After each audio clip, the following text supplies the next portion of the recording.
Well, in Sierra Leone, a lot of girls growing up, they have this sexuality like men, they start to joke with little kids, like, oh, you're my wife, you know, and you're little. And then they start to say, oh, you're beautiful, you're going to be my wife. Sometimes they start to give money to the family.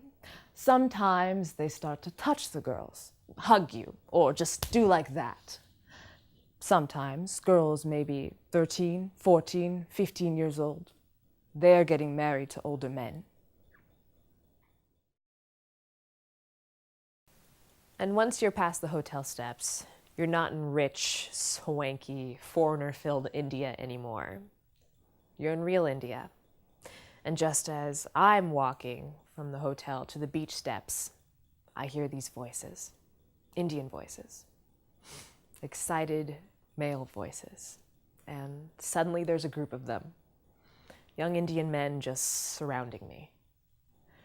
Maybe there are 7 of them or so. I don't know. I was just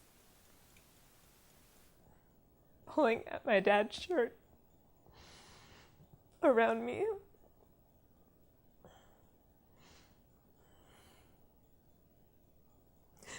And they're just laughing and pushing at me and pulling at my shirt up to see my legs, open to see my body. And I can't even talk. I think I tried. I think I was whimpering.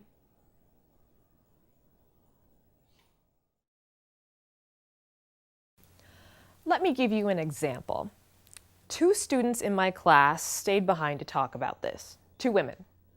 And I asked them, are you aware of what happens at frat parties? And they kind of rolled their eyes. And I asked them, are you aware of the heightened risks of sexual assault that exist in those spaces? And they said, sure, we're not dumb. We know that. But we go to frat parties because that's where all the social interaction happens. And I asked them, how do you deal with that? And they said, sort of proudly, we have a system. We go in a group and we never leave anyone behind. So if 5 of us go to a party, we won't leave without everyone. And I said, you know, that's kind of interesting because the other space you hear that language of not leaving anyone behind is in a military situation. Soldiers are very often proud of the fact that they don't leave anyone on a battlefield, not even a body.